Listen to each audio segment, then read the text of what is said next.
Welcome, welcome, welcome, beautiful soul. Today's episode is for the woman who has quietly wondered, why does intimacy feel so hard for me? Why can't I just relax into pleasure? Why do I shut down or disconnect even when I want closeness? If any of these questions have ever lived inside of you, I want to start by saying this. I'm so proud of you for even having the courage to ask the questions. Welcome to Checked In, Reclaiming Intimacy from the Inside Out. I'm your host, your guide, Dr. Tabitha Taylor. I'm a trauma therapist, sex therapist, and intimacy coach. But more than that, I'm a woman who deeply understands that the path back to ourselves is a gentle one. There's nothing you need to do or prove here. Just being here is enough. Today, we're talking about how past experiences impact desire, pleasure, and even orgasm. And I want to begin with something deeply important. Trauma doesn't just live in your memory, it lives in your nervous system. And this is why so many women feel split. Your mind says, I love my partner, I want to feel close, but your body says, I just don't feel safe. And this can create what can be called a middle space, a gap between your desire for connection and your body's need for protection. And if you're standing in that gap today, please hear me. Your body's not working against you. It's trying to protect you. And it's important to know that trauma doesn't always show up as memories. Often it shows up as patterns.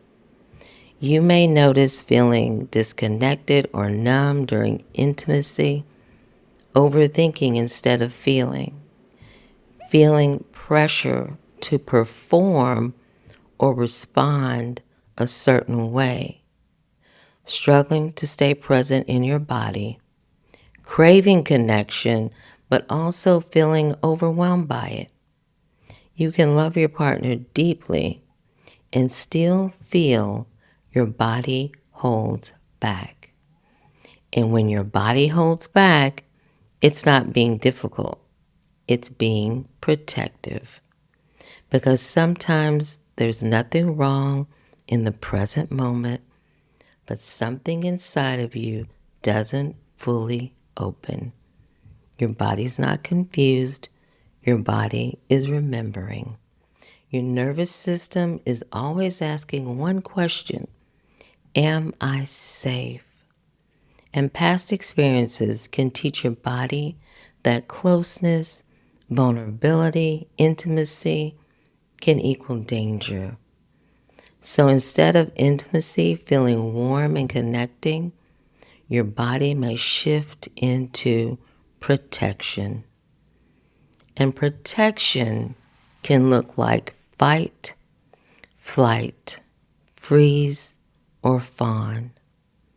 Flight can look like when you're irritable and pushing your partner away.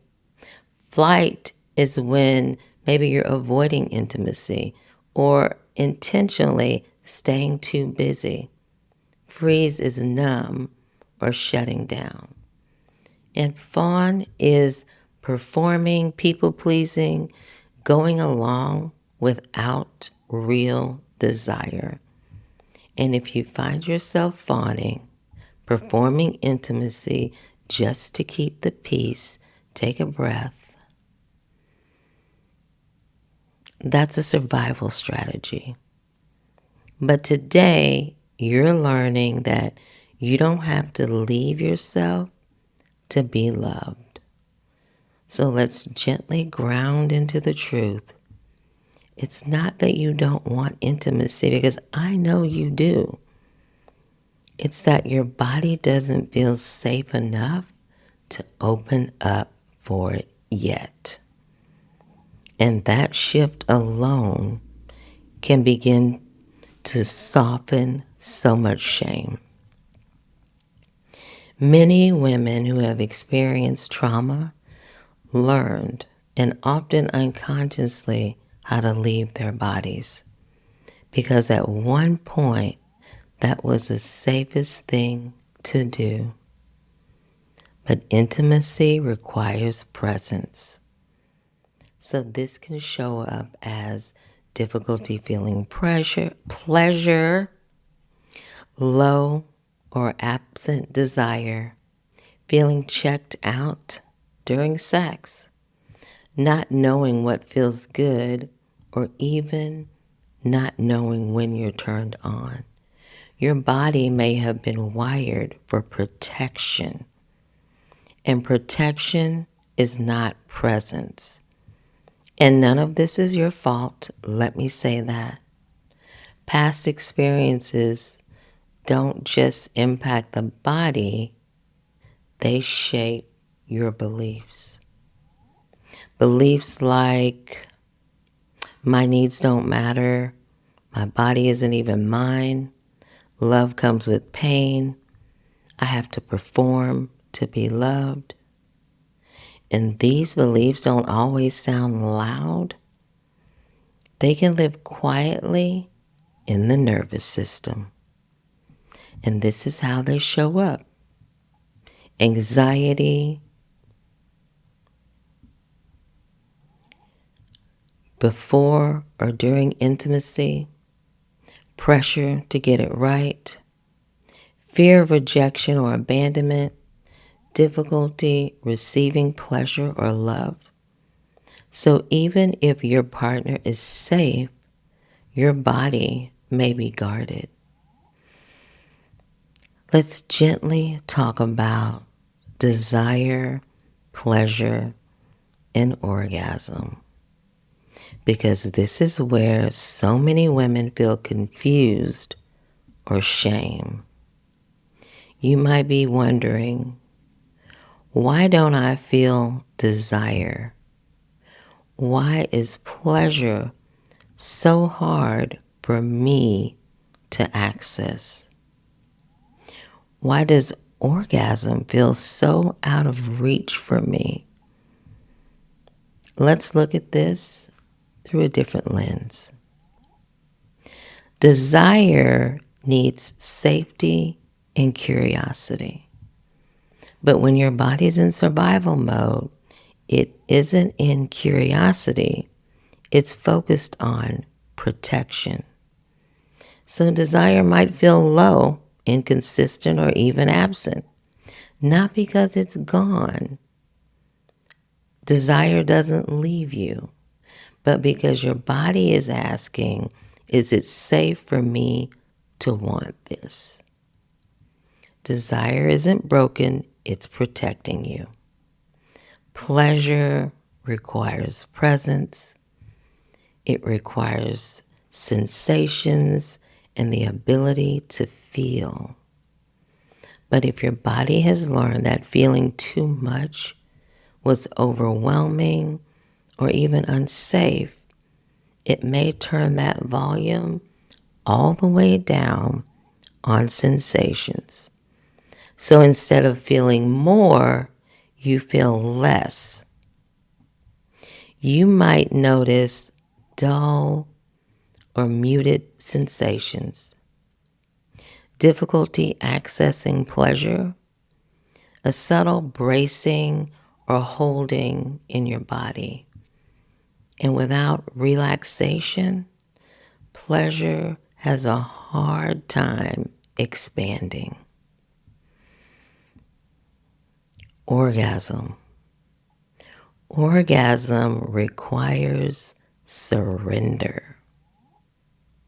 But if your body learned to survive through control, letting go can feel really unsafe.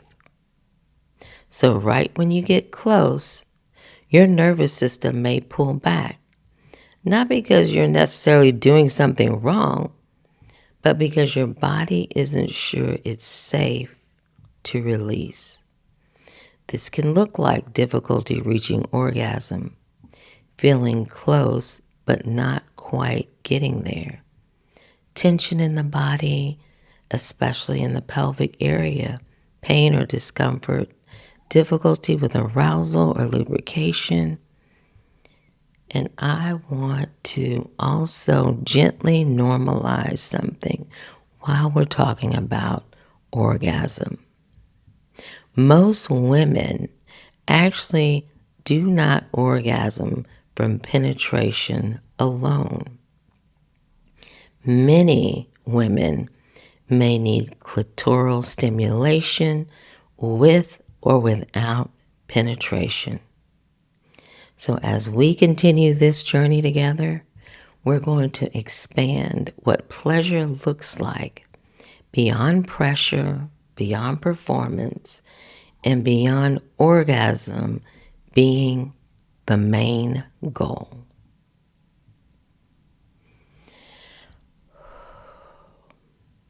When you begin to see desire, pleasure, and orgasm through a different lens, everything starts to shift. Your body's not working against you, it's working for you. It's asking for safety, presence, and your permission to soften. And when you begin to reconnect with your body gently, it can come alive. So instead of asking, why can't I just be normal? I want you to try asking, what does my body need to feel safe enough to open? Healing isn't about forcing the accelerator. It's about gently lifting your foot off the brakes, gently. Because when safety increases, desire begins to awaken, pleasure begins to expand, and the body becomes more available for release, not by forcing, but by allowing. And healing is about creating safety for presence. Healing can look like regulating your nervous system, reconnecting with your body, your senses slowly and gently, reframing beliefs about love, intimacy, and safety, and practicing consent, choice, learning to listen and hear your own voice, and learning to receive. And most importantly, bringing compassion to every response your body has. Let's try this. This is what I call the pleasure volume reset. Let's gently practice this together. Take a slow, natural breath as if you're breathing in a soft, golden light. Now bring your awareness to your hands. You don't need to move them, just notice the sensation of your skin, the temperature, the texture of what they're resting on. Now imagine a small dial like a knob for volume. For a long time, your nervous system has had that dial turned down, all the way down, to keep you safe. And that was a good thing, a protective thing. Now gently ask that protective part of you, is it okay to turn the volume up just a little bit? Just a half a notch, just enough to feel a little more. You're not asking for a 10. You're not asking for orgasm. You're just inviting a little more presence. If your body says no, we honor that. If it says maybe, just notice. Softly say to yourself, my pleasure is not a performance. It's my birthright. And I'm taking the gentle path back to me. Take one more breath. Awareness is where healing begins, but safety is where it takes root. If this episode spoke to your heart, be sure to subscribe so you don't miss what's next. I'm Dr. Tabitha Taylor. I'll meet you right here next time as we continue reclaiming intimacy from the inside out. I'll see you then.